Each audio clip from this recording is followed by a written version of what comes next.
My first time dealing with a serious illness was far more difficult than I could have ever imagined. I was unable to move as freely as I wanted, and breathing was a struggle. My husband, who scorned my ill self, saying, "We don't need a bald and sickly woman," added insult to injury.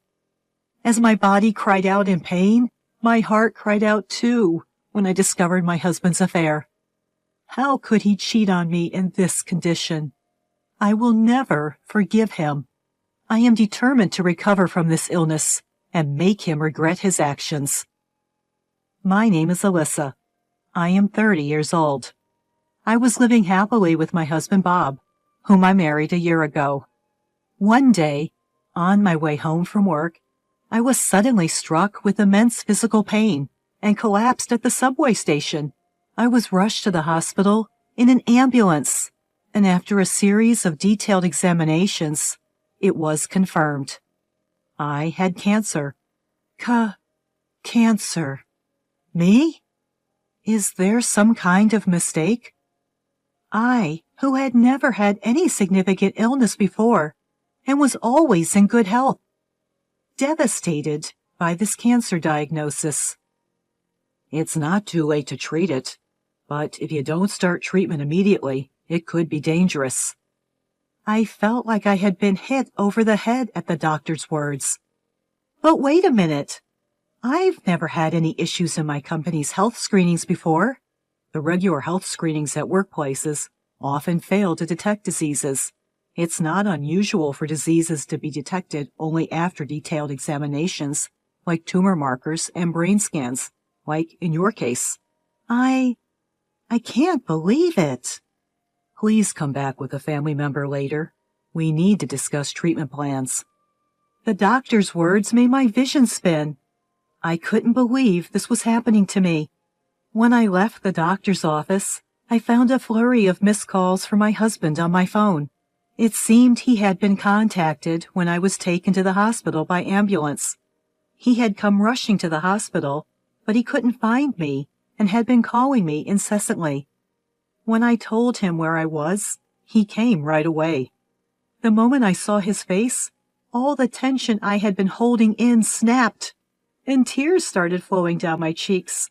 "Bob, what do I do? I have cancer." "Cancer? You, Alyssa? You must be joking." "I don't want to believe it either, but if we don't start the treatment soon, it might be too late. That's what the doctor said." "Unbelievable." "Bob, am I going to die?" "Don't say that. Of course you'll make it. Please, don't talk like that." Surrounded by other patients, I wept uncontrollably in my husband's arms. I didn't have the luxury to worry about other people. Clinging to my husband was the only way I could keep myself together. The next day, we returned to the hospital together to discuss our next steps with the primary physician. As expected, I was hospitalized immediately, and it was suggested I start chemotherapy right away. It's only been a year since we got married. Now my husband and I had to live apart. Despite this, Bob would come to cheer me up almost every day. "Alyssa, I'm here. How are you feeling today?" "Bob, isn't your work hectic? You don't have to force yourself to come." "What are you talking about? You're more important than work." "But don't worry about it. Oh, I brought you some apples. You like them, don't you?" "Thanks, but the side effects cause severe nausea." "Oh, right, I'm sorry. I also bought you some drinks and jelly. Eat them when you're feeling good." "All right, I will. Thanks, Bob." My first experience with being ill was far more difficult than I had imagined, taking a toll on my body. Nausea and fatigue, coupled with the daily sight of massive hair loss. Unable to eat properly, my body quickly thinned down. The days when I thought I should diet now seemed a lifetime ago. I never thought I would lose weight like this. Between the physical and mental distress, I felt like I was falling apart. But that wasn't all. Each time he came to visit, my husband started to look away from me. You've lost a lot of weight." "Bob, Will you hold my hand? I reached out to my husband, but he flinched slightly, muttered, "Sorry," and walked out of the hospital room. His attitude left me in shock. Why? Did I do something wrong? Why do I have to go through this? I just wanted to live a normal life with Bob, not having the luxury to think about others. I was plunged into a daily rut of self-loathing. Why me? Why is this happening to me? I would think this almost every day. However, I was able to continue my struggle with my illness, thanks to my best friend, Lily. I couldn't tell anyone else that I had cancer, but I confided in her. As soon as I reached out to her, Lily rushed to the hospital. Ever since then, she's been coming to visit me in the ward whenever she can, despite her busy schedule. "Alyssa, I'm here!" "Oh, Lily, you just came last week, too. Thank you." "No worries. I've got time, and talking with you is more fun." "Thanks, but I'm just, you know." "What do you mean?" "I mean, I look completely different now, don't I? I've lost all my hair. You must feel uncomfortable around me." Lily sighed heavily and responded in a slightly angry tone. "Hey, how long do you think we've been best friends? It's been 10 years. 10 years!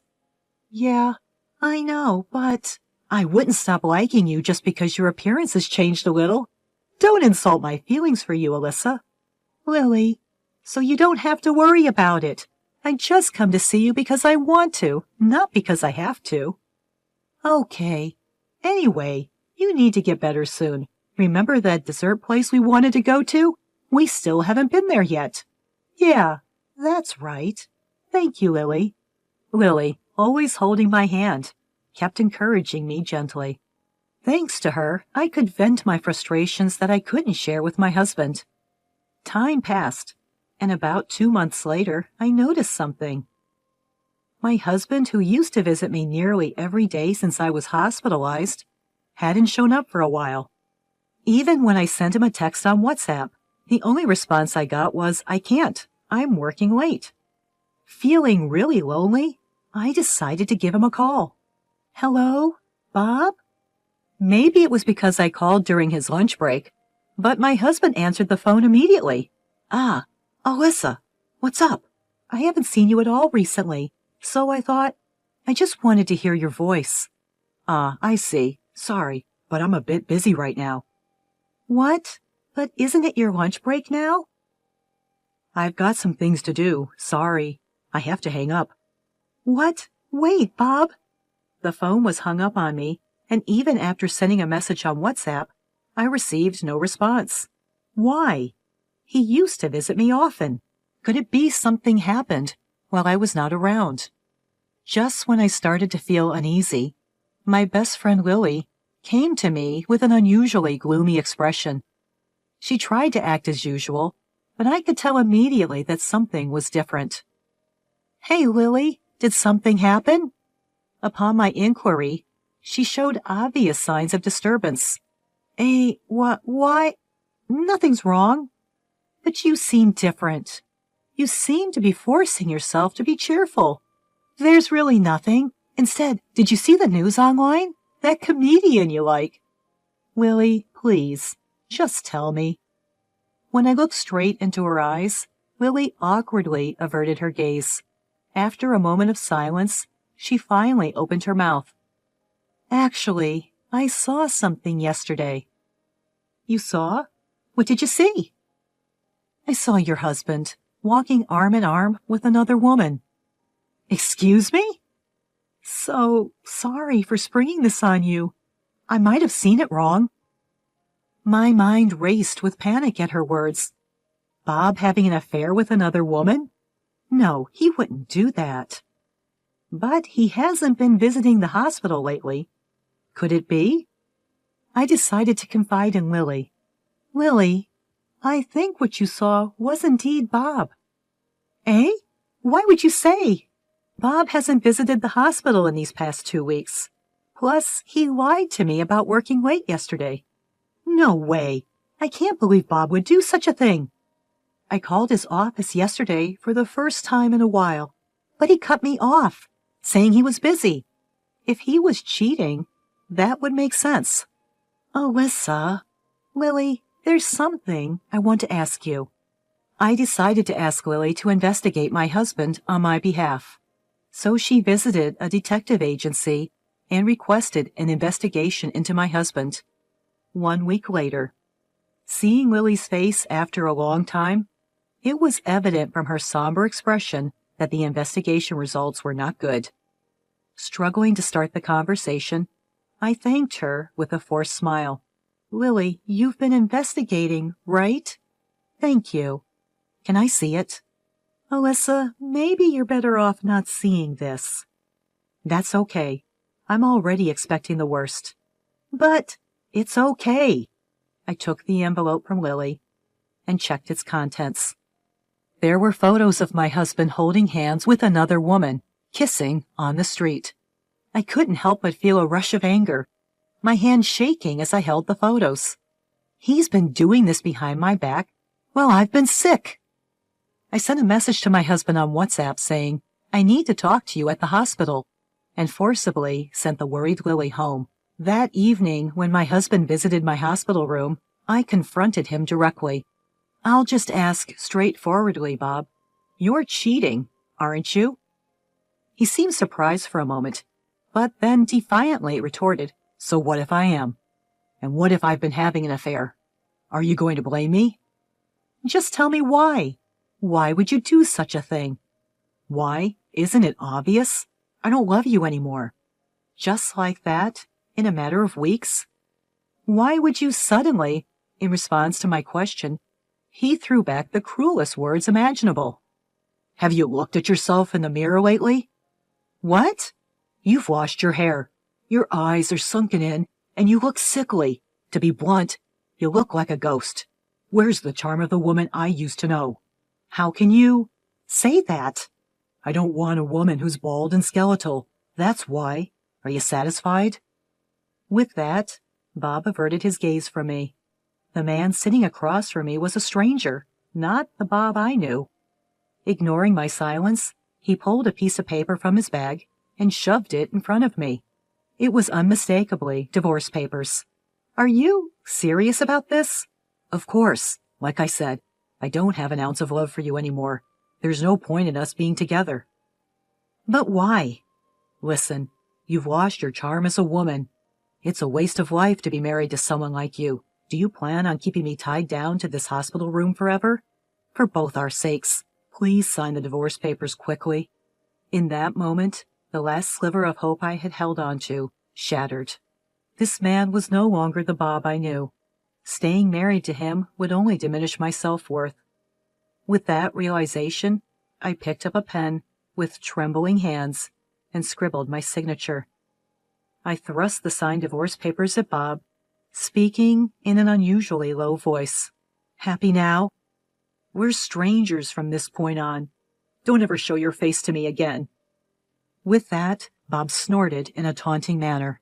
I wouldn't want to be with a woman like you, even if you begged me. Enjoy your life with your illness. Good luck with your treatment.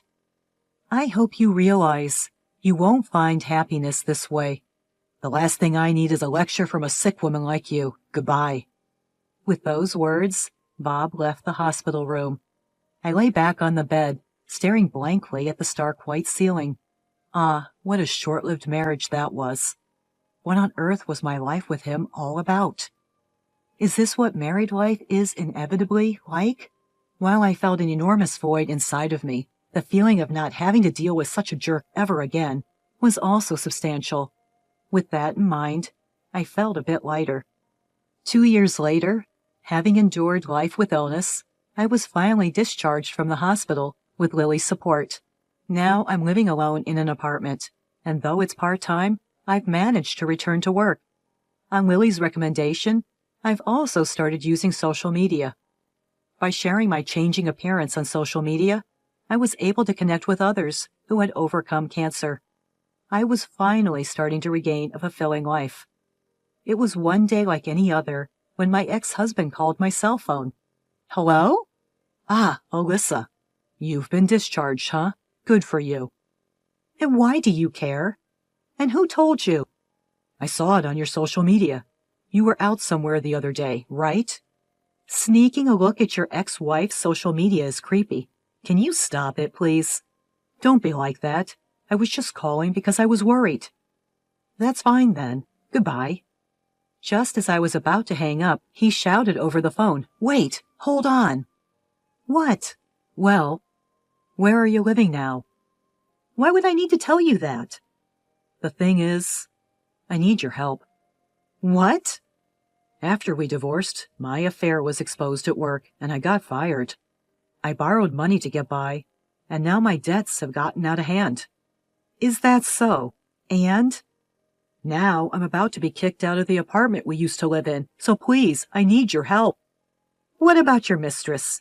You have a girlfriend, right? I broke up with her a long time ago. The moment I lost my job, she disappeared. Can you believe that? As if he was saying, I'm not in the wrong. It's the company that fired me, and the woman I cheated with. His attitude reeked of denial, and it left me absolutely disgusted. This man had not grown at all. I told him straight out, I'm sorry, but I have no intention of dealing with you anymore. What? Why? We were married once, weren't we? What are you talking about? We're divorced. We're just strangers now, aren't we? Don't mess with me. Do you know how much I supported you after you fell sick? You should repay that debt. Debt? Yeah, that's right. I was the one who was there for you, supporting your mental health when you lost all your hair. And now, you won't even help me when I'm in trouble? Had he forgotten that he was the one who cheated on me? His selfish attempts to paint me as the bad guy left me shaking with anger. Enough! Who do you think you are? Who was the one who cheated on me while I was battling my illness? Don't give me that crap over a little cheating. It was because you were too pitiful to look at. What? I don't know anything about that. I was in the depths of despair, suffering from illness, and then you betrayed me and pushed me further down. Do you understand that? What the? Calm down, will you? Calm down? How do you expect me to do that? How many more selfish things do you need to say to feel satisfied? How many more feelings do you need to trample on to feel satisfied? There's no way I'm going to help garbage like you. If anything, you should suffer more. Wait a minute. I was hoping we could get back together. What? Who said anything about getting back together?